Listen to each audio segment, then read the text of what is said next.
10 বার আল্লাহু আকবার পরে এই দোয়া রাত 2টার পর পড়ুন। আল্লাহ রাব্বুল আলামিন আপনার গুনাহ মাফ করে দিবেন এবং গায়েবী রিজিক আল্লাহ রাব্বুল আলামিন আপনার জন্য বরাদ্দ করে দিবেন। দেখেন, এটা আমার কথা নয়, স্বয়ং জনাবে মুহাম্মদ রাসূলুল্লাহ সাল্লাল্লাহু আলাইহি সাল্লাম জানিয়ে দিয়েছেন। তাফসির ইবনে কাসির অন্যান্য সব তাফসিরের মধ্যে এটা একটা অন্যতম প্রসিদ্ধ একটি তাফসির। এই তাফসির ইবনে কাসিরের সূরা মুতাফফিফিনের 6 নম্বর আয়াতের ব্যাখ্যায় এই হাদিসটি ইবনে কাসির রাহিমাহুল্লাহ তিনি নিয়ে এসেছেন। এই ঘোষণাটি আল্লাহর হাবিব সাল্লাল্লাহু আলাইহি ওয়াসাল্লাম নিজে দিয়েছেন।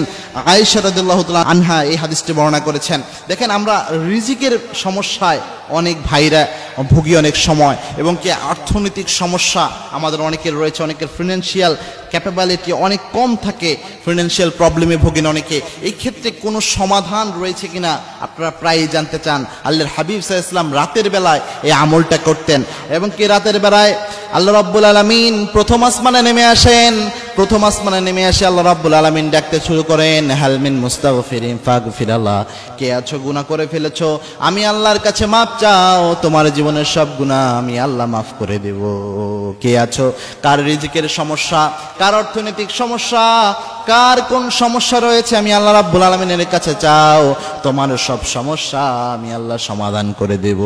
আল্লাহ এইভাবে এলান করতে থাকেন, ডাকতে থাকেন। শেষ রাতে এসে মিশকাতুল মাসাবিতি হাদিসটি এসেছে, আল্লাহ রাব্বুল আলামিন বান্দাদের উদ্দেশ্যে এইভাবে আহ্বান করতে থাকেন।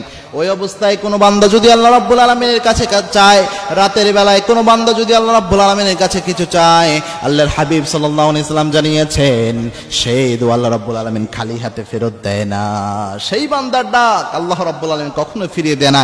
এই রাতের বেলায় আল্লাহর হাবিব সাল্লাল্লাহু আলাইহি ওয়াসাল্লাম যখন সালাত আদায় করতে উঠতেন, নাসাই শরীফের 299 নম্বর হাদিস এটি, আল্লাহর হাবিব সাল্লাল্লাহু আলাইহি ওয়াসাল্লাম তাহাজ্জুদ পড়তে উঠে বিশ্বনবী সাল্লাল্লাহু আলাইহি ওয়াসাল্লাম নামাজে দাঁড়ানোর পরে আল্লাহর হাবিব সাল্লাল্লাহু আলাইহি ওয়াসাল্লাম প্রথমে 10 বার আল্লাহু আকবার বলতেন, এরপরে 10 বার সুবহানাল্লাহ বলতেন, 10 বার আলহামদুলিল্লাহ বলতেন, 10 বার আস্তাগফিরুল্লাহ পড়তেন। এরপরে আল্লাহর হাবিব সাল্লাল্লাহু আলাইহি ওয়াসাল্লাম এই দোয়াটা করতেন, আল্লাহুম্মা গফিরলি ওয়ারহামনি ওয়ারযুকনি ওয়াআফিনি। এই দোয়াটা আল্লাহর হাবিব সাল্লাল্লাহু আলাইহি ওয়াসাল্লাম করতেন।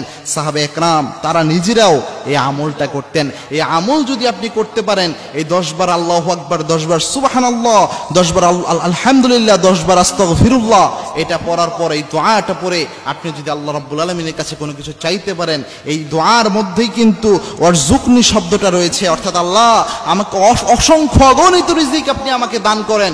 এই দোয়া যদি আপনি করতে পারেন, আল্লাহ রাব্বুল আলামিন আপনাকে গায়েবী রিজিক দান করবেন। কারণ রিজিকের একচ্ছত্র মালিকানা হচ্ছে আল্লাহ রাব্বুল আলামিনের হাতে।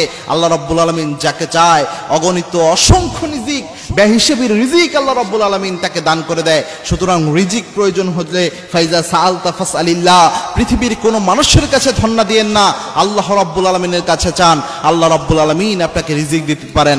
এবং কি আল্লাহর হাবিব সাল্লাল্লাহু আলাইহি ওয়াসাল্লাম জানিয়েছেন, কোন বান্দা যদি আল্লাহর উপর ভরসা করে, ওমাইয়াতাওয়াক্কাল আলাল্লাহ ফাহুয়া হাসবু, যে আল্লাহর উপর ভরসা করে আল্লাহ রাব্বুল আলামিন নিজে তার জন্য যথেষ্ট হয়ে যায়। সুতরাং রিজিকের জন্য আল্লাহর উপর ভরসা করে এই আমলটি করুন, আল্লাহ রাব্বুল আলামিন রিজিকের সমস্যা সমাধান করে দিবেন ইনশাআল্লাহ।